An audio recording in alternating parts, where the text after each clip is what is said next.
Bundy. Thanks for being with us, sir. How are you? Good, and I'm happy to be here tonight. All right. Well, we appreciate you taking the time. You know, I got to hand it to you, Cliven. It's not every man who can bring sort of our divided nation together. It's not every guy who can have Harry Reid and Sean Hannity agreeing, but both men today came together with the idea that your ideas are ignorant and racist and repugnant and hateful and extreme.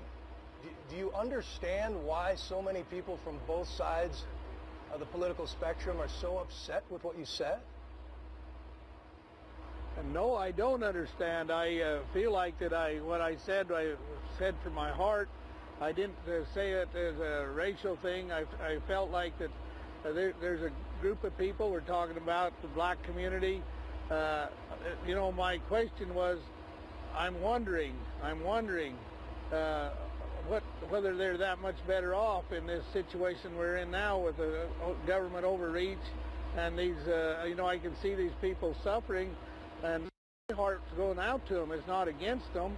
And then I compare it with slavery. I didn't really mean to compare it with slavery. I meant to compare it with maybe a life on the farm or life back at in the South where they had you know, some chickens and gardens, and they had something to do. And that's what, you know, it seemed like the people in the city and their life, they're wondering what to do. They don't have nothing to do with their children. They don't have, you know, the family units ruined.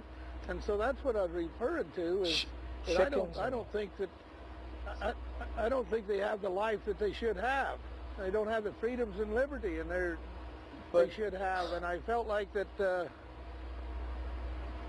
I felt like that, you know, the government has a lot to do with this depression that. Yeah, but Cliven, come on, man.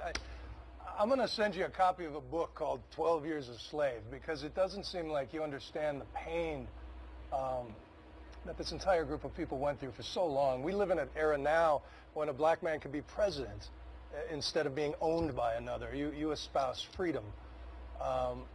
It's just deeply offensive. First of all, to refer to these folks as the Negro, and just because you drove by some people in Vegas and you make such sort of disgusting general judgments about people, it's deeply hurtful.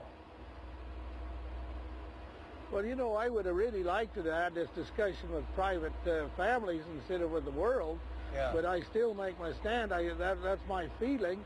And I feel that because I seen it, and you know, I'd love to have this discussion with private family. If I'm wrong, okay. Okay. But I don't think I'm wrong. I think I was right. Well, let me ask you this. Here's where the irony really gets thick: is that you are writing off a whole class of people, African Americans, as sort of dangerously dependent because they get government assistance. At the same time, you're grazing your cows on public land for free.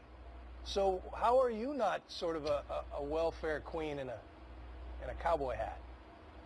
Well, you know, I might be a welfare queen, but I'll tell you, I'm producing something for America and using a resource that nobody else can use, would use or could use, and I'm putting red meat on your table, and you know, maybe I'm not doing enough, but I'm trying. Hey, I love a burger. I love a good filet, but there are 16,000 other ranchers in Nevada who pay grazing fees. Aren't you mooching off of them? Well, I'll tell you, there's 16,000 people not very happy, and there's 16,000 people have signed contracts with the United States government. They should be thinking about sovereignty of the state of Nevada and signing contracts with their county government, not the United States. I can tell them that much. But this land has been federal since we got it from Mexico in 1848. The grazing laws have been on the books since 1934. I know your family's been there a long time, but you own a little bit and we own the rest. And it doesn't seem reasonable. You better start respecting my rights a little bit, and start respecting state sovereignty a little bit. And then you show me in the Constitution where the United States could possibly own this land that I graze my cattle on. Just take 5 minutes and show me. How does it feel to be abandoned by your friends on Fox? I mean, the only reason we could get you on tonight is that I'm guessing they didn't call. You know, I don't think I've been a bandit. I think maybe they had misunderstood me a little bit, but I think Fox and I think Hannity and I are just right on. And I had to have no that he would support me if he understood my really what's in my heart. And I think he does understand me. I don't think there's a question there. Well, he called you ignorant, racist, repugnant, and despicable. Well, I hope I'm not that way. Yeah. I'll tell you what, I'm not. Let me ask you about the folks there who love you, came from around the country packing their guns. Now, there are plenty of people out there who agree with you in principle, who agree that the government is too big and too stupid. But where you lose them is on the idea that every time we got mad at paying taxes or a fee or a zoning law, if we all grabbed guns, we would all go back into the Middle Ages. Are you and your supporters really willing to spill the blood of another American over where your cows eat?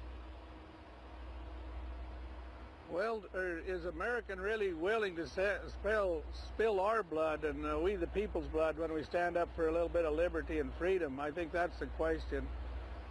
Well, they backed off. I mean, and maybe they learned their lesson from Waco, but they backed off. The only reason they say they came in so heavy was the threats that you made and your resistance over all these years.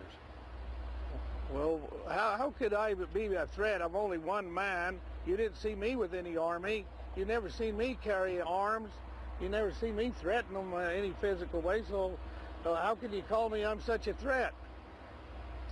So you're going to stay. You're going to keep was it the Oath Keepers? You're going to keep the militia around you just in case the BLM comes back for the cows? No, you know, I'm not keeping them. Those people come volunteer and they can leave volunteer. I'm not. I don't give them any orders. I never have. I've never asked them to come.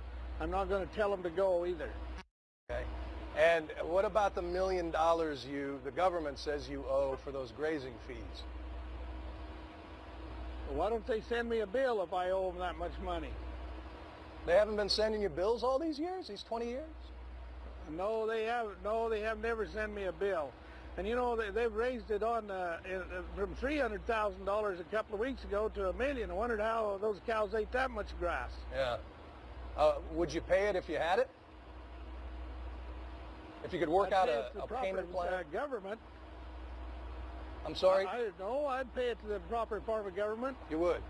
If I owed it. Do you believe in the federal government? Do you have any reverence for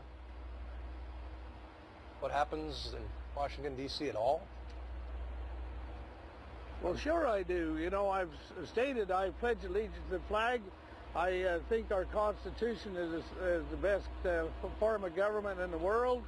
I think that each one of those in Washington, D.C. that we've sent there as representatives and senators have a job to do. I think United States government has jobs to do, a lot of jobs. But I don't think one of their jobs is to be out here pointing guns at we the people here in the state of Nevada. That's not their job. If they agreed to come back without any guns, would you talk to them and work this out? No, I have no business with them. If the county sheriff would want to come or the state governor, I'd talk business with them. Okay. Well, Cliven Bundy, we appreciate your time tonight. Thank you for telling your side. Thank you for having me.